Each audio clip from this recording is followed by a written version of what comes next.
Hello students, once again I welcome you in my class. As you know that I am Shivanand Singh and you are watching my YouTube channel Shiva is English Zone. बहुत बहुत स्वागत है आपका मेरे इस video class में। जैसा आप सभी स्टूडेंट्स को पता होगा कि बोर्ड एग्जामिनेशंस डेट फाइनल हो चुकी है। सीबीएसई ने भी एग्जामिनेशन डेट बहुत पहले क्लियर कर दी है और अभी जल्द में यूपी बोर्ड ने भी अपनी डेट डिक्लेयर्स कर दी हैं।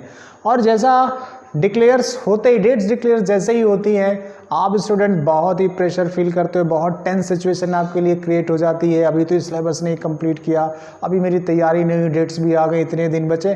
कुछ ऐसी ही आपकी दुविधाओं और समस्याओं का निराकरण आज इस वीडियो में आपको मिलेगा, तो बने रहिए मेरे साथ। मैं बहुत जल्द लौटता हूँ लेके एक नई क्लास।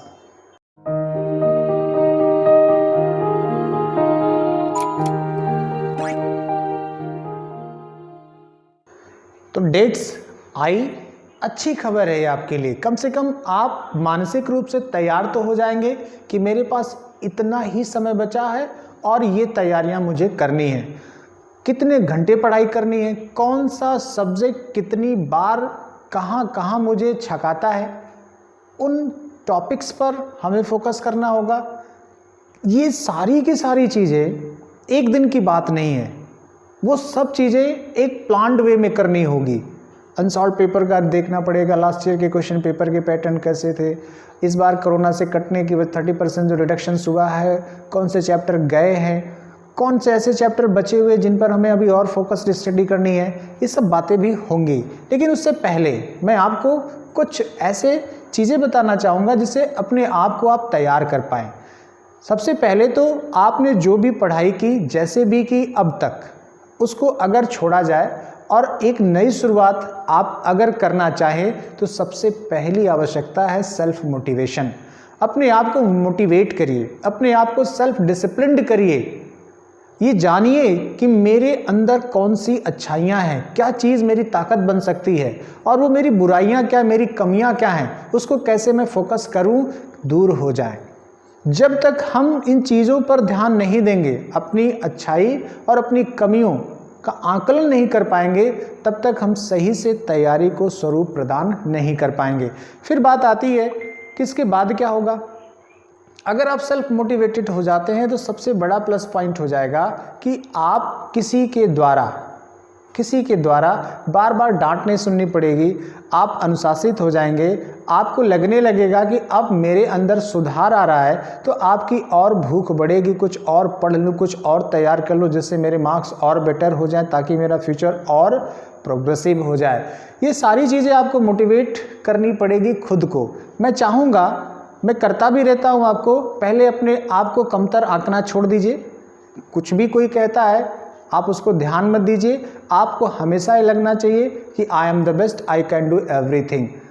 इसमें कभी भी अपने आप को हताशा का अनुभव मत होने दीजिए। अपने आप को पहले पूरी तरह से आत्मनियंत्रित करिए, अपने इमोशंस पर काबू पाइए और कोशिश करिए कि एक टारगेट सेट करें और उस टारगेट के अकॉर्डिंग हम दिन भर की एक्टिविटी का प्लान करें।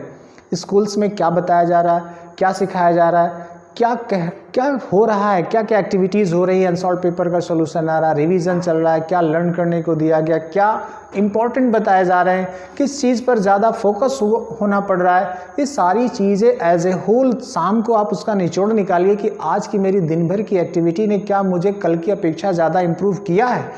हाँ, अगर किया है तो आप कंटिन्यूटी बनाए रखिए। अगर कहीं उसमें लूप होल आ रहा है, कहीं कमियां आपको नज़र आ रही हैं कि नहीं आज मेरा दिन ख़राब किया, मैंने इतने घंटे बेकार किया, आज मैं इतना कर सकता था, उसको भी ज़रूरी। इट मीन्स सबसे पहले आप अपने को रिजल्ट्स लाना है तो पहले अपने को एनालाइज करिए कि मैंने किया क्या और मेरे करने से क्या मिला। सबसे बड़ी चीज़ होती है परीक्षा में अपने आप को शांत रख पाना। घबराहट को दूर रखिए। ऐसा ना हो, कभी कभी होता है आप कभी स्कूल एग्जामिनेशंस में बैठते हैं, होम एग्जामिनेशंस में भी बैठते हैं, तो आपको लगता है कि अब क्या करें, हाथ पाँव फूलने लगते हैं। डर भी है, एक हवा है आपके ऊपर, बोर्ड एग्जामिनीज़ हैं आप, तो आपको लगता है कि बहुत ज़्यादा टफ और टेंस सिचुएशन होगी, सराउंडिंग होगी जहाँ मुझे क्वेश्चन पेपर देना है या देने जाना है। ऐसा कुछ मत सोचिए। वहाँ भी परीक्षार्थी ही होंगे, स्टूडेंट्स टीचर्स ही होंगे, आपको कुछ नहीं करना है, आप अपनी सीट पर अपने रोल नंबर के अकॉर्डिंग बैठना है, क्वेश्चन पेपर आना है, सुकून से पढ़ना है, सॉल्यूशंस लिखना है। पहले तो ये घबराहट निकाल दीजिए, मेरा सेंटर यहाँ चला गया, मुझे यहाँ जाना होगा, या ये जो बहुत सारी चीज़ें आपके दिमाग में चलती रहती है अनाप शनाप, उस पर एकदम फोकस मत करिए, उसे दिमाग से निकाल दीजिए। सेंटर कहीं भी हो उससे कोई फ़र्क नहीं पड़ता आपको, ठीक है। आपकी तैयारी ही आपका मुख्य हथियार है। जितना बेहतर आप तैयारी कर पाएंगे उतना बेहतर आपका कॉन्फिडेंस लेवल होगा और उतना बेहतर आप एग्जामिनेशन में अपने आंसर्स को प्रेजेंट कर पाएंगे। तो जाहिर सी बात, अगर सब बेहतर होगा तो मार्क्स भी आपके बेहतर ही आएंगे। हाँ, सिचुएशन ख़राब अगर आप करेंगे, आपको टीचर्स भी कहते रहते होंगे कि यहाँ पे आप देखिए कमी है, आप में ये चीज़ दूर कर लीजिए। मैं कहता हूँ सबको दरकिनार कर दीजिए। साल भर में कुछ आपने ऑनलाइन क्लासेस अटेंड की होंगी, आप स्कूल्स भी रेगुलर चल रहे हैं, आपने अनसॉल्व पेपर भी देखा होगा, कुछ नोट्स भी आपने प्रिपेयर किए होंगे। अब उनको थोड़ा सा प्लान करना है। प्लान क्या करना होता है, उसके लिए भी मैं बातें करूँगा कि कैसे पर सब्जेक्ट, हर सब्जेक्ट को हम प्लान करें, कैसे हम बेटर मार्क्स पा जाएँ, उन पर भी बातें करेंगे। पहले आज की मैं बात जो करना चाहता हूँ वो आपको अपने अंदर झांकना होगा कि मैं किस सब्जेक्ट में बेटर हूँ, किस सब्जेक्ट में मेरे परफॉर्मेंस पुअर है। तो अब ऐसा नहीं कि जो बेटर है उसको और बेटर करते चले, जो पुअर उसको छोड़ दे और वो डूबता जाए। बिल्कुल ऐसा मत करिए, क्योंकि मार्क्स सबको इक्वली ही मिलना है सभी सब्जेक्ट्स पे। सभी इंपॉर्टेंस आपके लिए रखते हैं, सारे सब्जेक्ट इंपॉर्टेंस रखते हैं। ऐसा नहीं है कि आपको मैथ्स अच्छी लगती है तो आप मैथ में काफ़ी काम कर रहे हो और हिंदी या आपके लैंग्वेजेस आपको परेशान करते हैं तो आप उसको एकदम दरकिनार कर दे रहे हैं। ऐसा कभी कुछ मत सोचिएगा। सभी सब्जेक्ट्स को इक्वल इंपॉर्टेंस दीजिए, क्योंकि सब 100 मार्क्स के ही हैं। उसमें कहीं ऐसा नहीं है कि आप मैथ में अच्छा कर दोगे तो आपको डबल मार्किंग हो जाएंगे, ऐसा कुछ नहीं है। तो पहले फोकस करिए हर सब्जेक्ट को। हर सब्जेक्ट को फोकस करने के लिए सबसे ज़रूरी है कि उनको जानना पड़ेगा कि क्वेश्चन पेपर का पैटर्न कैसा है, कहाँ से कॉमन क्वेश्चंस आते हैं, क्वेश्चन का टाइप क्या है। जैसे टाइप्स का मतलब मेरा यहाँ पे है कितने मल्टीपल चॉइस क्वेश्चंस आते हैं, कितने ट्रू फॉल्स स्टेटमेंट्स आती हैं, फिल इन द ब्लैंक्स आता है, शॉर्ट आंसर्स आता है, लॉन्ग आंसर्स आते हैं। इस सारे क्वेश्चंस के टाइप को आपको ऑब्जर्व करना है और ये देखना है। कभी कभी जैसे साइंस का पेपर है, सोशल साइंस का पेपर है, उसमें कई डिवीज़न है, पार्ट्स हैं। साइंस में जैसे आपकी फिजिक्स, केमिस्ट्री, बायोलॉजी है, और सोशल में अगर आप देखें तो उसमें भी आपको डिवीज़न है। तो ये जो डिवीज़न है, हर डिवीज़न में कितने क्वेश्चंस होते हैं, कितने मार्क्स आते हैं, कौन सा पोर्शन सबसे ज़्यादा मार्क्स लेके बैठा है, कौन से पोर्शन का कौन सा टॉपिक बेटर आपको पढ़ना है, ये सारा का सारा एक मैप बनाना आपको अपने माइंडसेट में, और उस मैप के अकॉर्डिंग टारगेट करना है। टारगेट क्या करना होगा, जैसे आपके पास मान लीजिए कोई अनसॉल्व पेपर सब्जेक्ट का है, किसी का भी है, तो आप पहले ये देखिए कि कौन से क्वेश्चन बार बार रिपीट हो रहे हैं, यानी किन क्वेश्चंस की फ्रीक्वेंसी ज़्यादा है और किन चैप्टर से है, और क्वेश्चन कैसे कॉल किया, कैसे पूछा गया है। कभी कभी मैं देखता हूँ खास करके सीबीएसई के स्टूडेंट्स क्या करते हैं, उनके सामने क्वेश्चन तो आ गया, अब समस्या है कि क्वेश्चन समझ ही नहीं आ रहा, उसकी अंडरस्टैंडिंग ही नहीं डेवलप कर पा रहे हैं।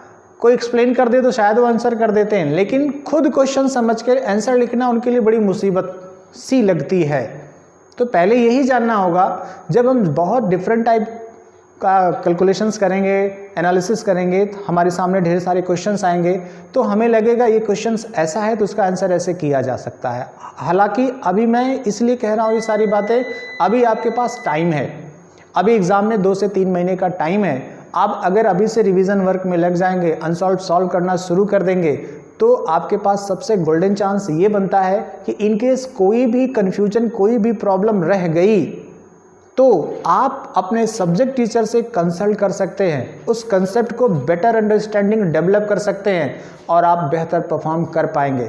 कल को जब क्लासेस बंद हो जाएंगी, आपकी प्रिपरेशन लीव हो जाएगी, तब आप परेशान होंगे, अब कहाँ जाएं, ये तो सवाल फंस गया, ये कंडीशंस नहीं आ रही है, ये कंसेप्ट मुझे क्लियर नहीं हो रहा, तो आप बहुत बहुत बहुत बड़ी मुसीबत में फंस जाएंगे। तो बेहतर क्या होगा कि आप अभी से लग जाइए। कहते हैं ना, जब जागो तभी सवेरा। जो किया छोड़ दीजिए, उसे पीछे भुला दीजिए, उसे बीती ताही बिसार दे, आगे की सुध ले। जो किया भूल जाओ, आगे क्या करना उसको फोकस करो। तैयार हो जाइए, कमर कस लीजिए। समय लग रहा होगा कि अभी 3 महीने यूं चुटकियों में गायब हो जाएगा, आप आंख खोलेंगे तो लगेगा अरे हम तो एग्जामिनेशन हॉल में हैं। तो तैयारी की पुकार कर दी है बोर्ड ने, अब आप उस पुकार पर कितना अमल कर पाते हैं, कितना अपने को तैयार कर पाते हैं, ये आप पे डिपेंड करता है। बात जहाँ तक रही सेंटर को लेके परेशान हो कि वहाँ नकल हो जाएगी, ऐसा होगा, ये मेरे हेल्प कर देंगे, मान लिया अगर ऐसा हो भी गया तो एक कहावत यहाँ चरितार्थ हो जाएगी, सोने पे सुहागा। अगर हम बहुत वेल प्रिपेयर्ड पर्सन होंगे, क्वेश्चंस हमको आ रहे होंगे, इनकेस कोई क्वेश्चन नहीं आया तो अगर हेल्प हो गई तो वो क्वेश्चन मुझे और अच्छे मार्क्स मिलेंगे, ऑफ कोर्स मिलेंगे। अपनी हिम्मत मत छोड़िए, जूझते रहिए, लड़ते रहिए। हर बार लड़ना ज़रूरी है, परिणाम बाद में देखा जाएगा। ज़रूरी है कि हमने संघर्ष किया या नहीं किया, क्या हमने पहले सरेंडर कर दिया, क्या मैं और बेहतर कर सकता था, ये सारे प्रश्न बाद में। अभी की ज़रूरत सिर्फ और सिर्फ फोकस करना है, क्या क्या हो सकता है, कितनी तैयारी मुझसे हो सकती है, कितना बेहतर परफॉर्मेंस मैं दे सकता हूँ। और बताऊँ, ये कोरोना एक तरह से आपके लिए बहुत बहुत बड़ा गोल्डन चांस है। पूछो क्यों भाई? इसलिए कि आपकी परीक्षाएं शिफ्ट हो गई, लगभग 2 महीने एक्स्ट्रा टाइम मिला आपको, पहला प्लस पॉइंट।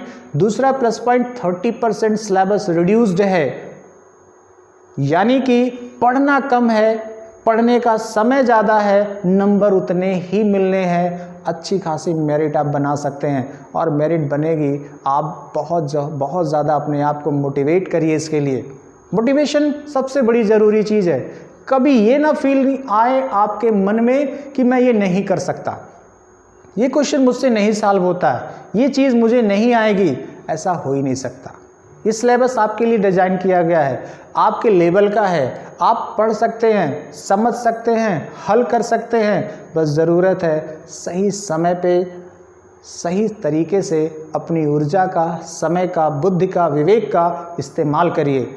आप सब कर सकते हैं। मुझे उम्मीद है आप थोड़ा सा मोटिवेट होंगे, थोड़ा सा आप अपने पेपर, अपने एग्ज़ाम को लेकर के सतर्क होंगे। और ये उम्मीद मैं आगे भी करूंगा।